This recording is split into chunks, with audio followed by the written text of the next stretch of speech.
ತುಂಬಾ ಒಳ್ಳೆ ರೀತಿಯಂತ ಇವತ್ತಿನ ಒಂದು ಕಾರ್ಯಕ್ರಮಕ್ಕೆ ಕಳೆ ತಂದುಕೊಟ್ಟಿದ್ದೆ ನಮ್ಮ ಪ್ರೀತಿಯ ವಿದ್ಯಾರ್ಥಿನಿಯರು. ಕಲ್ಚರಲ್ ಪ್ರೋಗ್ರಾಮ್ ಕೊಡುವ ಮುಖಾಂತರ ಈ ಕಾರ್ಯಕ್ರಮಕ್ಕೆ ಚಾಲನೆ ಕೊಟ್ಟಂತವ್ರು ನಾವಲ್ಲ, ನಿಜವಾಗಿ ಚಾಲನೆ ಕೊಟ್ಟಿರೋದು ನಮ್ಮ ಪ್ರೀತಿಯ ವಿದ್ಯಾರ್ಥಿನಿಯರು. ಅವರಿಗೆ ಚಪ್ಪಾಳೆ ತಟ್ಟುವ ಮುಖಾಂತರ ಅಭಿನಂದನೆ ನಾವೆಲ್ಲರೂ ಕೂಡ ಸಲ್ಲಿಸೋಣ. ಅತ್ಯಂತ ಹೆಮ್ಮೆ ಅನಿಸುತ್ತೆ. ಸ್ವಾತಂತ್ರ್ಯ ಬಂದು 67 ವರ್ಷಗಳಲ್ಲಿ ಏನು ಈ ರೈಲ್ವೆ ಕ್ಷೇತ್ರದಲ್ಲಿ ಅಭಿವೃದ್ಧಿ ಆಗಿದೆ, ಗೌರವಂತ ಪ್ರಧಾನಮಂತ್ರಿಗಳಂತ ನರೇಂದ್ರ ಮೋದಿಜಿಯವರ ನೇತೃತ್ವದಲ್ಲಿ 10 ವರ್ಷಗಳಲ್ಲಿ ಏನು ಅಭಿವೃದ್ಧಿ ಆಗಿದೆ, ಒಂದಕ್ಕೊಂದು ಕಂಪ್ಯಾರಿಸನ್ ಮಾಡ್ಲಿಕ್ಕೆ ಸಾಧ್ಯನೇ ಇಲ್ಲ. ಅಂದ್ರೆ ಇನ್ಫ್ರಾಸ್ಟ್ರಕ್ಚರ್ ಇರ್ಬೋದು, ನಂಬರ್ ಆಫ್ ರೈಲ್ವೇಸ್ ಇರ್ಬೋದು, ಎಲೆಕ್ಟ್ರಿಫಿಕೇಶನ್ ಇರ್ಬೋದು, ಸುಮಾರು ಹಿಂದಿನ ಒಂದು ಸಾಧನೆಗೂ ಮತ್ತೆ ಈ ಒಂದು 10 ವರ್ಷಗಳ ಸಾಧನೆ 100 ಪಟ್ಟು ಹೆಚ್ಚಾಗುವ ರೀತಿಯಲ್ಲಿ ಇವತ್ತು ಅಭಿವೃದ್ಧಿಯನ್ನ ಮಾಡಿಕೊಟ್ಟಂತ ಗೌರವಂತ ಪ್ರಧಾನಮಂತ್ರಿಗಳಿಗೆ ನಮ್ಮ NDA ಸರ್ಕಾರಕ್ಕೆ ನಿಮ್ಮೆಲ್ಲರ ಪರವಾಗಿ ಹೃತ್ಪೂರ್ವಕವಾಗಿ ಅಭಿನಂದನೆ ತಿಳಿಸ್ತಾ ಇದ್ದೀನಿ. ಯೋಗ ಇವತ್ತು ಗೌರವಂತ ಪ್ರಧಾನಮಂತ್ರಿಗಳ ಒಂದು ನೇತೃತ್ವದಲ್ಲಿ 554 ರೈಲ್ವೆ ಸ್ಟೇಷನ್ಗಳು, ಸುಮಾರು 1,500 ಮೇಲ್ ಸೇತುವೆಗಳು, ಕೆಳ ಸೇತುವೆಗಳಿಗೆ ಶಂಕುಸ್ಥಾಪನೆ ಉದ್ಘಾಟನೆಯನ್ನ ದೆಹಲಿಯಿಂದ ವರ್ಚುವಲಿ ಮುಖಾಂತರ ಇಡೀ ದೇಶದ ಒಂದೇ ಸೆಕ್ಟರ್ ನಲ್ಲಿ ಇವತ್ತು ಶಂಕುಸ್ಥಾಪನೆ ಉದ್ಘಾಟನೆಯನ್ನ ಮಾಡ್ತಾ ಇದ್ದಾರೆ. ಇತಿಹಾಸ ಅಲ್ವಾ ಇದು? ಹಿಂದೂ ಕೂಡ ನಮ್ಮ ತಂದೆ ತಾಯಿಗಳು ತೆರಿಗೆ ದುಡ್ಡು ಕಟ್ತಾ ಇದ್ರು, ಇವತ್ತು ಕೂಡ ಕಟ್ತಾ ಇದ್ದಾರೆ. ಹಿಂದೆ ಯಾಕೆ ಅಭಿವೃದ್ಧಿ ಈ ರೀತಿ ಅಂತ ಮಾಡ್ಲಿಕ್ಕೆ ಸಾಧ್ಯ ಆಗಿಲ್ಲ, ಇವತ್ತು ಹೇಗೆ ಈ ರೀತಿಯಂತ ಅಭಿವೃದ್ಧಿ ಕೆಲಸನ ಮಾಡ್ಲಿಕ್ಕೆ ಸಾಧ್ಯ ಆಯ್ತು ಅಂತೇಳಿ ತಾವೆಲ್ಲರೂ ಕೂಡ ಸೂಕ್ಷ್ಮವಾಗಿ ಚಿಂತನೆಯನ್ನ ಮಾಡಬೇಕು ಅಂತೇಳಿ ನಾನು ವಿನಂತಿಯನ್ನ ಮಾಡ್ಕೊತೀನಿ. ನಮ್ಮ ವಿಶೇಷವಾಗಿ ತಮಗೆಲ್ಲರೂ ಕೂಡ ಗೊತ್ತಿರಲಿ, ಸರ್ ಎಂ ವಿಶ್ವೇಶ್ವರಯ್ಯನವರು ನಮ್ಮ ಭದ್ರಾವತಿಯಲ್ಲಿ MPM VISL ಫ್ಯಾಕ್ಟರಿ ಆದಾಗ ನಮ್ಮ ತಾಳ್ಗುಪ್ಪ ಆ ಕಡೆ ಭಾಗದಿಂದ ಮರದ ಒಂದು ರಾ ಮೆಟೀರಿಯಲ್ಸ್ ಗಳನ್ನ ತರಲಿಕ್ಕೋಸ್ಕರ ಮೀಟರ್ ಗೇಜ್ ಅನ್ನ ಮಾಡಿದ್ರು.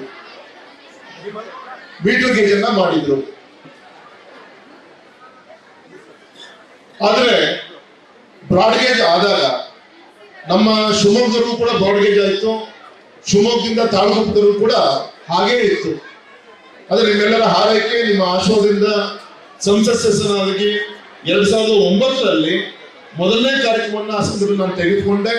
ನಮ್ಮ ಶಿವಮೊಗ್ಗದಿಂದ ಅಪ್ ಟು ತಾಳ್ಗುಪ್ಪದವರು ಕೂಡ 180 crores ವೆಚ್ಚವನ್ನು ಮಾಡಿ ಬ್ರಾಡ್ಗೇಜ್ ಮಾಡಿದಂತ ಪ್ರತಿಫಲ ಇವತ್ತು ನಂಬರ್ ಆಫ್ ಟ್ರೈನ್ಸ್ ನಮ್ಮ ಸಾಗರ ತಾಳ್ಗುಪ್ಪದವರೆಗೂ ಕೂಡ ಇವತ್ತು ನಮ್ಮ ಪ್ಯಾಸೆಂಜರ್ಸ್ ಆ ಕಡೆ ಭಾಗಕ್ಕೆ ಹೋಗ್ತಾರೆ ನಾವು ಗಮನಿಸ್ತಾ ಇದ್ದೀವಿ. 2009 ಇಸ್ವಿಯಲ್ಲಿ ಒಂದು ದಿನಕ್ಕೆ 1800 ಜನ ಪ್ಯಾಸೆಂಜರ್ಸ್ಗಳು ಇಲ್ಲಿಂದ ಅಪ್ ಅಂಡ್ ಡೌನ್ ಮಾಡ್ತಾ ಇದ್ರು.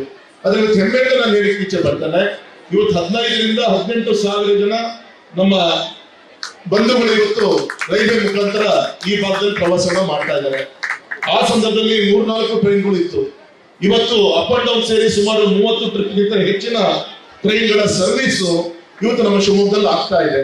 ನಮ್ಮ ರೆಸ್ಪೆಕ್ಟೆಡ್ ನಮ್ಮ ADRM ಇದ್ದಾರೆ, ನಾನು ವಿನಂತಿ ಮಾಡ್ಕೊಂತೀನಿ. ನಿನ್ನೆ ದೆಹಲಿಯಲ್ಲೂ ಕೂಡ ಮೀಟಿಂಗ್ ಅನ್ನ ಮಾಡಿ ಬಂದಿದ್ದೀನಿ.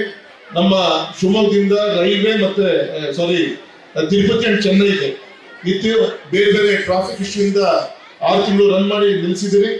ಈಗ ನಿಮ್ಮ ಹೈಯರ್ ಅಥಾರಿಟಿ ಕೊಟ್ಟಂತ ಆಶ್ವಾಸನೆ ಪ್ರಕಾರ ನಾಳೆ ಏಪ್ರಿಲ್ 1ರಿಂದ ನಾನು ಮತ್ತೆ ಅದನ್ನು ಓಪನ್ ಮಾಡ್ತೀನಿ ಅಂತ ಹೇಳಿದ್ದಾರೆ. ದಯಮಾಡಿ ತಾವು ಅದನ್ನ ಫಾಲೋಅಪ್ ಅನ್ನ ಮಾಡಬೇಕು ಅಂತೇಳಿ ನಾನು ವಿನಂತಿಯನ್ನ ಮಾಡ್ಕೊಂತೀನಿ. ಹಾಗೂ ಸನ್ಮಾನಿಸಿದ ಯಡಿಯೂರಪ್ಪನವರು, ಮೋದಿಜಿಯವರು ಏರ್ಪೋರ್ಟ್ ಅನ್ನ ಮಾಡಿದ್ರು. ಎಲ್ಲೋ ತಿರುಪತಿ ಚೆನ್ನೈಗೆ ಎಲ್ಲೋ ವಿಮಾನ ಹಾರಾಟ ಆಗ್ತದೆ ಅಂತೇಳಿ ಟ್ರೈನ್ ನಿಲ್ಸೋದು ಬೇಡ. ADRM ಅವರೇ, ರೆಸ್ಪೆಕ್ಟೆಡ್ ADRM ಅವರೇ, ಇಲ್ಲಿ ಏರ್ಪೋರ್ಟ್ ಆಯ್ತು, ತಿರುಪತಿ ಮತ್ತೆ ಚೆನ್ನೈಗೆ ವಿಮಾನಗಳ ಹಾರಾಟ ಶುರು ಆಯಿತು. ಹೇಗೋ ಫ್ಲೈಟ್ ಆಯ್ತು ಅಂತ ಟ್ರೈನ್ ನಿಲ್ಸೋದು ಬೇಡ, ಏಪ್ರಿಲ್ 1ರಿಂದ ಅದನ್ನ ಶುರು ಮಾಡಿಸ್ಬೇಕು ಅಂತೇಳಿ ನಾನು ಈ ಸಂದರ್ಭದಲ್ಲಿ ವಿನಂತಿಯನ್ನ ಮಾಡ್ಕೊತೇನೆ. ಇವತ್ತು ಅಬ್ರಾಡಿಗೆ ಹೋದಾಗ, ಹೊರದೇಶದಲ್ಲಿ ಹೋದಾಗ ಹೊರದೇಶದ ಇನ್ಫ್ರಾಸ್ಟ್ರಕ್ಚರ್, ರೈಲ್ವೆ ಸೆಕ್ಟರ್ ಅನ್ನ ನೋಡಿ ನಾವು ಹೊಗಳಿಕ್ ಬರ್ತಾ ಇದ್ವಿ. ಆದ್ರೆ ಇವತ್ತು ವಂದೇ ಭಾರತ್ ಎಕ್ಸ್ಪ್ರೆಸ್ ಅಡಿಯಲ್ಲಿ ನಮ್ಮ ದೇಶೀಯ ಒಂದು ಸೆಮಿ ಹೈ ಸ್ಪೀಡ್ ರೈಲ್ಗಳನ್ನ ಇವತ್ತು ಪ್ರಾರಂಭ ಆಗಿದ್ದು ತಾವೆಲ್ಲರೂ ಕೂಡ ನೋಡ್ತಾ ಇದ್ದೀರಿ. ಆ ಕೋಚಸ್ ಕೂಡ ನಿನ್ನೆ ಬಜೆಟ್ ನಲ್ಲಿ ಘೋಷಣೆ ಮಾಡಿದ್ದಾರೆ. 40,000 ಕೋಚಸ್ ಗಳನ್ನ, ಒಂದೇ ಭಾರತ್ ಕ್ವಾಲಿಟಿ ಕೋಚಸ್ ಗಳನ್ನ ಬರುವಂತ ಒಂದು ವರ್ಷದಿಂದ ಈ ದೇಶಕ್ಕೆ ನಾನು ಲೋಕಾರ್ಪಣೆ ಮಾಡ್ತೀನಿ ಅಂತ ಹೇಳಿ ಗೌರವಿತ ಪ್ರಧಾನಮಂತ್ರಿಗಳು ಈಗಾಗಲೇ ಹೇಳಿದ್ದಾರೆ. ದೇಶಾದ್ಯಂತ ಈಗಾಗಲೇ 68 ಒಂದೇ ಭಾರತ್ ರೈಲುಗಳ ಸೇವೆ ಶುರುವಾಗಿದೆ. ನನಗೆ ವಿಶ್ವಾಸ ಇದೆ ನಮ್ಮ ಯಡಿಯೂರಪ್ಪ ಅವರೇ ವಹಿಸಿಕೊಳ್ಬೇಕು. ನಮ್ಮ ಶಿವಮೊಗ್ಗದಿಂದಲೂ ಕೂಡ ಹೊಸ ಒಂದು ಒಂದೇ ಭಾರತ್ ಟ್ರೈನು ಇಲ್ಲಿಂದ ಕೂಡ ಓಡಾಟ ಆಗ್ಲಿಕ್ಕೆ ಆ ಒಂದು ಜವಾಬ್ದಾರಿಯನ್ನ ತಾವು ಹೋಗಬೇಕು. ಹಾಗಾಗಿ ಈಗಾಗಲೇ ಗೌರವಿತ ಪ್ರಧಾನಮಂತ್ರಿಗಳು ನಿನ್ನೆ ಬಜೆಟ್ ನಲ್ಲಿ ಹೇಳಿದ್ದಾರೆ, ಬರುವಂತ 3 ವರ್ಷಗಳಲ್ಲಿ 400 ಹೊಸ ಒಂದೇ ಭಾರತ್ ಎಕ್ಸ್ಪ್ರೆಸ್ ಟ್ರೈನ್ಗಳನ್ನ ಇಡೀ ದೇಶಾದ್ಯಂತ ನಾನು ತಯಾರನ್ನ ಮಾಡಿ ಬಿಡುಗಡೆಯನ್ನ ಮಾಡುವಂತ ಕೆಲಸವನ್ನು ಕೂಡ ಮಾಡ್ತಾ ಇದ್ದೇನೆ ಅಂತ ಹೇಳ್ತಾ ಇದ್ದಾರೆ. ಮತ್ತೆ ಇದೆಲ್ಲದೂ ಕೂಡ production make in India concept ಅಲ್ಲಿ ನಮ್ಮ ದೇಶದಲ್ಲೇ ಇದಕ್ಕೆ ಉತ್ಪಾದನೆ ಆಗ್ಲಿಕ್ಕೆ, ಮ್ಯಾನುಫ್ಯಾಕ್ಚರಿಂಗ್ ಆಗ್ಲಿಕ್ಕೆ ಏನೇನ್ ಬೇಕು ಗಮನವನ್ನ ಕೊಡ್ತಾ ಇದ್ದಾರೆ. ಹಾಗಾಗಿ ಒಂದೇ ಒಂದು ಸಣ್ಣ ಉದಾಹರಣೆ ಗಮನಕ್ಕೆ ತರ್ತಾ ಇದ್ದೀನಿ. ಸ್ವಾತಂತ್ರ್ಯ ಬಂದಾಗಿಂದ ಮೊನ್ನೆ 2014ನೇ ಇಸ್ವಿವರೆಗೂ ಕೂಡ ನಮ್ಮ ದೇಶದ 5 ಮೆಟ್ರೋಪಾಲಿಟನ್ ಸಿಟೀಸ್ ಇನ್ಕ್ಲೂಡಿಂಗ್ ಬೆಂಗಳೂರು ಕೂಡ ಸೇರಿಕೊಂಡು ಒಟ್ಟು 248 ಕಿಲೋಮೀಟರ್ ಮೆಟ್ರೋ ಟ್ರೈನ್ ಸರ್ವಿಸಸ್ ಇತ್ತು. ಆದರೆ ಗೌರವಿತ ಪ್ರಧಾನಮಂತ್ರಿಗಳು ಕಳೆದ ಆಫ್ಟರ್ ಇಂಡಿಪೆಂಡೆನ್ಸ್ ಆಗಿದ್ದು 248 ಕಿಲೋಮೀಟರ್ಸ್. ಆದರೆ ನಮ್ಮ ಪ್ರಧಾನಮಂತ್ರಿಗಳ ನೇತೃತ್ವದಲ್ಲಿ 9 ವರ್ಷದಲ್ಲಿ ಒಟ್ಟು ಹಿಂದಿದ್ದಂತ 5 ನಗರಗಳನ್ನ ಜೊತೆಗೆ ಇನ್ನೂ 15 ನಗರಗಳು, ಅಂದ್ರೆ ಒಟ್ಟು 20 ನಗರಗಳಿಗೆ ಈ ಮೆಟ್ರೋ ಟ್ರೈನ್ ಸರ್ವಿಸಸ್ ಅನ್ನ ತೆಗೆದುಕೊಳ್ಳುವಂತ ಪ್ರಯತ್ನವನ್ನ ಮಾಡಿ ಬಿಫೋರ್ ಇಂಡಿಪೆಂಡೆನ್ಸ್ ಅಪ್ ಟು 2014 ವರೆಗೂ ಆಗಿರೋದು 278 ಕಿಲೋಮೀಟರ್. ಆದರೆ ಮೋದಿಜಿ ಅವರ ನೇತೃತ್ವದಲ್ಲಿ 878 ಕಿಲೋಮೀಟರ್ ಈ ಒಂದು ಮೆಟ್ರೋ ಜಾಲವನ್ನ ವಿಸ್ತರಣೆ ಮಾಡುವಂತ ಕಾರ್ಯ ಈಗಾಗಲೇ ಆಗಿದೆ. ವಿಶೇಷವಾಗಿ ನಮ್ಮ ಮೊನ್ನೆಯ ಬಜೆಟ್ ನಲ್ಲಿ ನಮ್ಮ ಕರ್ನಾಟಕಕ್ಕೆ 47,336 ಕೋಟಿ ಹಣವನ್ನ ರೈಲ್ವೆ ಯೋಜನೆಗೆ ಕರ್ನಾಟಕ ರಾಜ್ಯದಲ್ಲಿ ಈಗಾಗಲೇ ಅನುಷ್ಠಾನ ಆಗಿದೆ. ಮತ್ತೆ ನಾಳೆ ಮೊನ್ನೆ ಕೊಟ್ಟಂತ ಬಜೆಟ್ ನಲ್ಲಿ 7,524 ಕೋಟಿ ಹಣವನ್ನ ನಮ್ಮ ಕರ್ನಾಟಕದ ರೈಲ್ವೆ ಸ್ಟ್ರಕ್ಚರ್ ನ ಅಭಿವೃದ್ಧಿಗೋಸ್ಕರ ನಮ್ಮ ಕೇಂದ್ರ ಸರ್ಕಾರ ಹಣವನ್ನ ಇಟ್ಟಿದೆ. ಆ ಒಂದು ಯೋಜನೆಯಲ್ಲೇ ಶಿವಮೊಗ್ಗ, ಶಿಕಾರಿಪುರ, ರಾಣೆಬೆನ್ನೂರು ಮತ್ತೆ ಈ ಇನ್ಫ್ರಾಸ್ಟ್ರಕ್ಚರ್ ಇದೆಲ್ಲ ಇನ್ನು ಅಭಿವೃದ್ಧಿ ಆಗ್ತಾ ಇದೆ.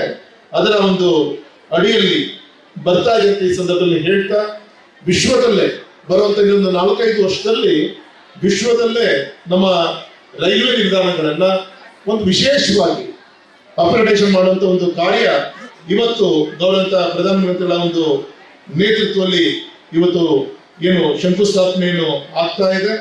ಬರುವಂತ ದಿನದಲ್ಲಿ ನಮ್ಮ ಶಿವಮೊಗ್ಗದ ಜಿಲ್ಲಾ ಕೇಂದ್ರ, ನಮ್ಮ ಭದ್ರಾವತಿ, ಇವತ್ತಿನ ಒಂದು ಈ ಯೋಜನೆಯಲ್ಲಿ ನಮ್ಮ ಭದ್ರಾವತಿ ರೈಲ್ವೆ ಸ್ಟೇಷನ್ ಸೇರಿಕೊಂಡಿಲ್ಲ. ಹಾಗೆ ಸೆಕೆಂಡ್ ಫೇಸ್ ಅಲ್ಲಿ ಅದನ್ನು ತೆಗೆದುಕೊಳ್ಬೇಕು. ಯಾಕೆಂದ್ರೆ ನಮ್ಮ ಜಿಲ್ಲಾ ಕೇಂದ್ರದ ಶಿವಮೊಗ್ಗದಲ್ಲಿ ಎಷ್ಟು ಪ್ಯಾಸೆಂಜರ್ಸ್ ಪರ್ ಡೇ ಏನು ಟ್ರಾವೆಲ್ ಮಾಡ್ತಾ ಇದ್ದಾರೆ ಅಷ್ಟೇ ಜನ ಅಲ್ಲೂ ಕೂಡ ಆಗ್ತರಿಂದ ನೆಕ್ಸ್ಟ್ ಫೇಸ್ ಅಲ್ಲಿ ನಮ್ಮ ಭದ್ರಾವತಿ ತೆಗೆದುಕೊಳ್ಳೋಣ. ಇವತ್ತು ನಮ್ಮ ಶಿವಮೊಗ್ಗದ ರೈಲ್ವೆ ನಿಲ್ದಾಣಕ್ಕೆ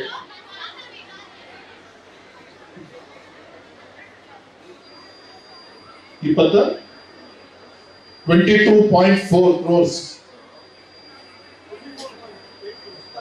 24.8 crores ನಮ್ಮ ಶಿವಮೊಗ್ಗಕ್ಕೆ, ನಮ್ಮ ತಾಳಗುಪ್ಪಕ್ಕೆ, ಸಾಗರ ರೈಲ್ವೆ ನಿಲ್ದಾಣಕ್ಕೆ, ಶಿವಮೊಗ್ಗ ರೈಲ್ವೆ ನಿಲ್ದಾಣಕ್ಕೆ 24.37 ಕೋಟಿ, ಸಾಗರ ರೈಲ್ವೆ ನಿಲ್ದಾಣಕ್ಕೆ 26.44 ಕೋಟಿ, ತಾಳಗುಪ್ಪ ರೈಲ್ವೆ ನಿಲ್ದಾಣಕ್ಕೆ 27.86 ಕೋಟಿ, ಅಂದ್ರೆ ಒಟ್ಟು 78 ಕೋಟಿ 67 ಲಕ್ಷ ಅನುದಾನವನ್ನ ನಮ್ಮ ಶಿವಮೊಗ್ಗ ಕ್ಷೇತ್ರಕ್ಕೆ ಕೊಟ್ಟಂತ ಗೌರವಂತ ಪ್ರಧಾನಮಂತ್ರಿಗಳಿಗೆ ಈ ಸಂದರ್ಭದಲ್ಲಿ ಹೃತ್ಪೂರ್ವಕವಾಗಿ ಅಭಿನಂದಿಸ್ತೀನಿ. ಮತ್ತೆ ನಮ್ಮ ಅರ್ಸಾಳು ರೈಲ್ವೆ ನಿಲ್ದಾಣ ಹತ್ರ ಒಂದು ಮೇಲ್ಸೇತುವೆ ನಿರ್ಮಾಣ ಆಗಿತ್ತು, ಅದಕ್ಕೂ ಕೂಡ 2.13 ಕೋಟಿ ಹಣವನ್ನ ಕೊಟ್ಟಿದ್ದಾರೆ ಅಂತೇಳಿ ಈ ಸಂದರ್ಭದಲ್ಲಿ ಹೇಳ್ತಾ, ನಾನು ರೈಲ್ವೆ ಇಲಾಖೆಗೆ ನಾನು ಮನವಿ ಮಾಡ್ಕೊಂತೀನಿ. ಈಗಾಗಲೇ ಒಂದು ಎಕ್ಸಲೇಟರ್ ಈಗಾಗಲೇ ಅಲ್ಲ ಸರ್, ಇಲ್ಲಿ ಲಿಫ್ಟ್ ಇದೆ ಈಗ, ಹಾಗೆ ಬರುವಂತ ದಿನದಲ್ಲಿ ಎಕ್ಸಲೇಟರ್ ಅನ್ನ ಇನ್ನೊಂದು ಇಲ್ಲಿ ಕೊಡುವಂತ ಒಂದು ಪ್ರಯತ್ನವನ್ನ ನಮ್ಮ ADM ಈಗ ಆಲ್ರೆಡಿ ಅನೌನ್ಸ್ಮೆಂಟ್ ಆಗಿದೆ. ಅದು ಕೂಡ ಈ ಒಂದು ಯೋಜನೆಯಲ್ಲಿ ಸೇರಲಿ ಅಂತೇಳಿ ಇವತ್ತು ನಾನು ಅಭಿಮಾನದಿಂದ ಹೇಳಲಿಕ್ಕೆ ಇಚ್ಛೆ ಪಡ್ತೇನೆ. ಅಂದ್ರೆ ವಯಸ್ಸಾದಂತವರಿಗೆ ಈಸಿಯಾಗಿ ಹತ್ತಿರಲಿಕ್ಕೆ ಅನುಕೂಲ ಆಗುತ್ತೆ. ಅದು ಬರುವಂತದ್ರಲ್ಲಿ ಆದ್ಯತೆಯನ್ನು ಕೊಟ್ಟು ನಮ್ಮೆಲ್ಲ ರೈಲ್ವೆ ಸ್ಟೇಷನ್ ಅಪ್ಗ್ರೇಡ್ ಮಾಡೋಣ. ಮತ್ತೆ ವಿಶೇಷವಾಗಿ ನಮ್ಮ ಗ್ರಾಮೀಣ ಪ್ರದೇಶದಲ್ಲಿರುವಂತ ಅರಸಾಳು, ಅನಂತಪುರ, ಈ ಬೇರೆ ಬೇರೆ ರೈಲ್ವೆ ಸ್ಟೇಷನ್ಗಳೇನಿದೆ ಇದನ್ನು ಕೂಡ ಅಪ್ಗ್ರೇಡೇಷನ್ ಮಾಡಲಿಕ್ಕೆ ಬರುವಂತದ್ದಲ್ಲಿ ಹೆಚ್ಚಿನ ಸಹಕಾರವನ್ನು ನಮ್ಮ ರೈಲ್ವೆ ಇಲಾಖೆ ಕೊಡಬೇಕು ಅಂತ ಈ ಸಂದರ್ಭದಲ್ಲಿ ವಿನಂತಿಯನ್ನ ಮಾಡ್ಕೊಂತ ಇಂಥ ಒಂದು ಪವಿತ್ರವಾದಂತ ಒಂದು ಕಾರ್ಯಕ್ರಮವನ್ನ ನಮ್ಮ ನಾಡಿಗೆ ಕೊಡುಗೆ ಕೊಟ್ಟಂತ ಅವರಿಗೆ ಭಾರತ್ ಮಾತಾ ಕಿ. ಈಗ ಗೌರವಂತ ಪ್ರಧಾನಮಂತ್ರಿಗಳು ವರ್ಚುವಲಿ ಈ ಕಾರ್ಯಕ್ರಮದ ಉದ್ಘಾಟನೆಯನ್ನು ಮಾಡೋರಿದ್ದಾರೆ, ನಾವೆಲ್ಲರೂ ಕೂಡ ನೋಡೋಣ. ಅದಾದ್ಮೇಲೆ ನಮ್ಮ ಪ್ರೀತಿಯ ತಾವೆಲ್ಲರೂ ಕೂಡ ಹೋಗ್ಬೇಕು ಅಂತ ಹೇಳಿ ನನ್ನ ಮಾತನ್ನು ಮುಗಿಸ್ತೀನಿ. ನಮಸ್ಕಾರ. ನ್ಯೂಸ್ ಫಸ್ಟ್, ನಿರ್ಭೀತಿಯಿಂದ ನಿಮ್ಮ ಪರವಾಗಿ.